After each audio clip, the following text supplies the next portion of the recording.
Everybody, it's Pandy and I'm playing World of Tanks. This is Wednesday's video about the Jagdpanzer 4, the German Tier 6 tank destroyer. I want to talk a little bit about this tank. Right after the Battle of Stalingrad, there was a request put in for a brand new assault gun with 100mm worth of frontal armor, wider tracks, and also a top speed of 26 kilometers per hour. This new design will be fixed with a 75mm main gun, the same gun that was fitted on the Panther tank.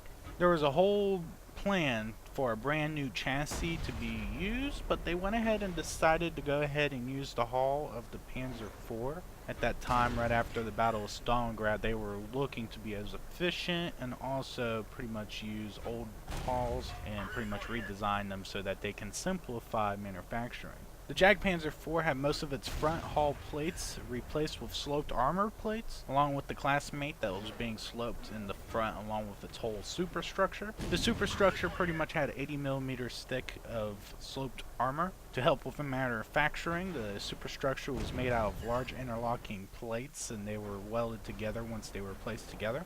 The first prototype of the Jagdpanzer IV was presented in the whatever meeting that they had. They didn't say it in the book, but in December of 1943, and production started in January 1944. After the Battle of Kursk, Hitler reviewed the reports about the Stug 3 and the Jagdpanzer IV, and he read that the Stug 3, within its capacity and the restrictions and restraints of the orders and how they were deployed, the Stug 3 actually ended up performing better than the Jagdpanzer IV. With all intentions, they planned on stopping production on the Panzer IV so they could fully focus making the Jagdpanzer IV, but because of these reports, they never halted production and actually kept on producing the Panzer IV. Now, the Jagdpanzer IV was assigned to anti-tank sections within Panzer divisions. The major battles that they participated in were Normandy, Battle of the Bulge, and all across all the battles in the Eastern Front from the moment that they started production. At the end of the war, Romania ended up receiving quite a few Jagdpanzer IVs from the Red Army for usage within their own armor. They were used until 1950, and then they were all scrapped. All their German vehicles were scrapped at 1954.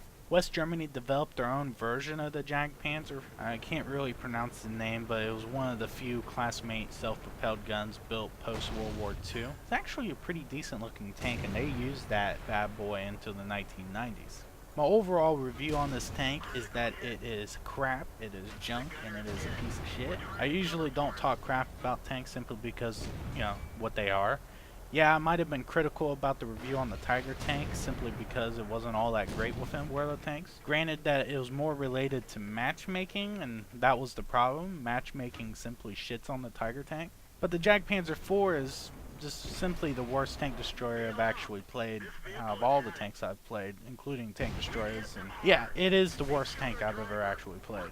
Its short 88 has some penetration, some damage, and a quick reload, but it doesn't really do all that much against tier 8 like Tiger 2s and IS-3s. Its armor is a joke. It doesn't really manage against any frontal shots from any tier 5 or 6 guns. It just simply goes straight through. All you need to do is aim at that flat portion of the plate that's just pretty much in the middle of the tracks, and you just will penetrate damn near every time. The only good thing I can actually say about the Jagdpanzer IV is that it has a really good mobility. It turns really fast all around 360 fairly quickly and has a good overall speed over any terrain. I think Wargaming made it so that it was really good at moving around and being mobile so he can run away from the enemy quicker. That's just a theory though. I really don't know. I've just been really disappointed in the tank. It just really never really came out at me, even fully upgraded. It just wasn't the tank that I would have appreciated. I played the SU-100, I've even played the Slugger a little bit, and it's just,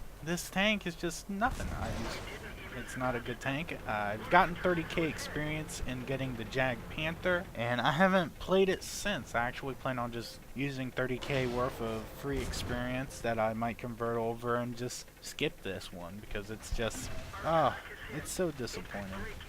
I should have just never bought it, but I thank everyone for watching. You guys take it easy. I'm Pandy, and good hunting.